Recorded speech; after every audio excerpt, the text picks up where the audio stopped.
Hello, I'm Nadia MacLeod from RP Emery Legal Kits, and we help you cut your legal costs with our online template kits.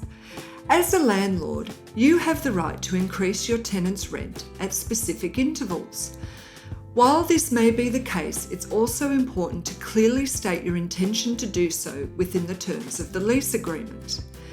When including a rent review clause in your lease, you must specify the exact amount of the increase and when the rent review will occur. You should also consider including a provision that requires your tenant to top up the bond amount in line with the increased rent. There are different methods available to adjust rent. The first is by a fixed amount. Most commonly, landlords will specify a fixed amount to increase the rent at specified intervals.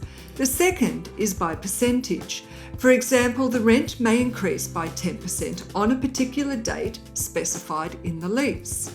The third is by CPI or Consumer Price Index. The CPI measures the rise or fall in prices of goods and services and is published every quarter by the Australian Bureau of Statistics. You must take care if you plan on incorporating a CPI adjustment within your lease. Among other things, you'll need to specify which CPI you intend to apply and the formula you will use to apply the adjustment.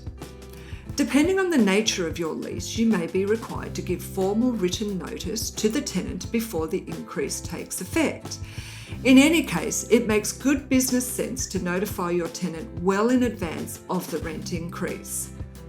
At RP Emery, we offer lease agreement template kits for each Australian state and territory.